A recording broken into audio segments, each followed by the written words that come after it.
The question that many people are asking is why did Avatar Kyoshi wait to take down Chin the Conqueror? Why didn't she go and take him out immediately? Why did she wait until he came to her peninsula? And the first, most easy answer to that question is because the plot said so. Because the plot said that she would wait, and then Chin would come, and then they would have a dispute, and then she would make the island, and it would become Kyoshi Island, and that. So, the first answer is because the plot said so. But obviously, let's dig deeper to in-universe reasons. So, the first thing I want to bring out is the fact that earthbending, obviously Kyoshi being from the Earth Kingdom, but in earthbending, um, it's important to wait and listen for the right time to strike. King Boomy mentions this, and he talks about the Jings and how um, it's important to not make a move right away, but rather sit back and see what happens.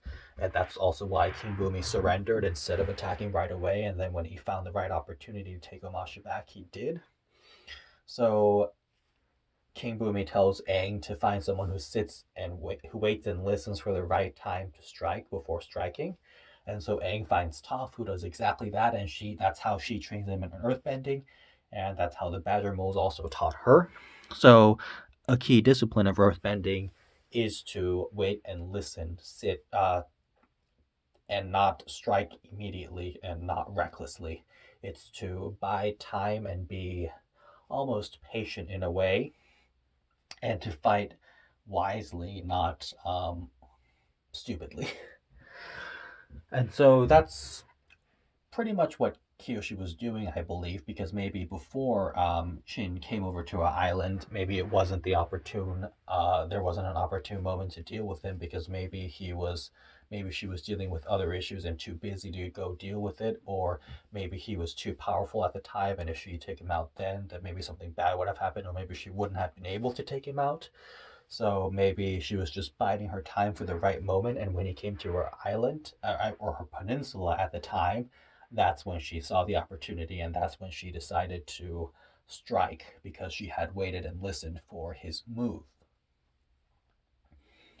Now, the second idea that I have is at the time, the leader of the Earth Kingdom was the 46th Earth King, who was very unpopular, as we see.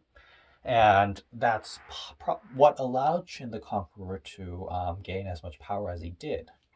Now, Chin the Conqueror, even though he was a terrible tyrant and a bad guy, a lot of people still liked him, and even when the leader isn't someone who's great, or even when the leader is really terrible, there will still be a lot of people who like him, and a lot of powerful people have a lot of powerful support no matter what, and that is what happens. So maybe Kiyoshi felt like if she did an offensive strike against Chin, that would be very unpopular, and that would turn the people against her, and she would have a lot to deal with there, and maybe there would be a lot more fallout, and she didn't want to let the damage be too great. And then the other idea that I have is the fact that the Avatar is not really supposed to interfere in internal affairs. So that's something that Kuvira actually tells Korra, because when Korra is trying to defend Zaofu, the Menno clan, Kuvira does say something about how that's an internal affair, and since the Avatar's interfering, she's made it a personal one. So the thing with Chin the Conqueror is that he was conquering within the Earth Kingdom. He wasn't invading the Water Tribes or the Fire Nation or the Air Temples. So it was an internal Earth Kingdom struggle. So technically, the Avatar could not really interfere in that. Now, um, let's look at what happened when Chin the Conqueror actually tried to take Kyoshi's home peninsula.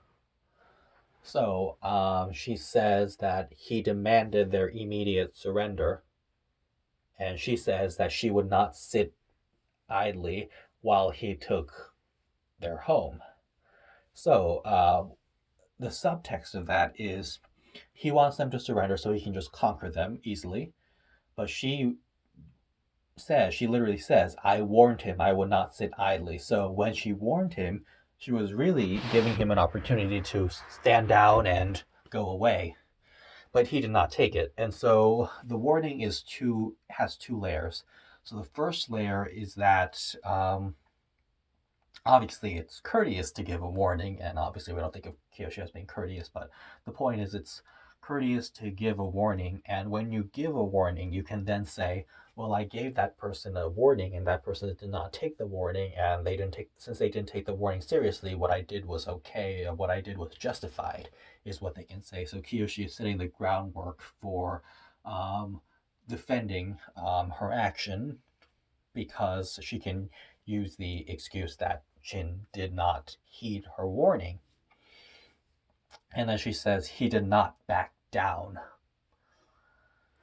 And then she goes into the Avatar state and splits the peninsula and turns it into an island. And obviously, I think Kyoshi probably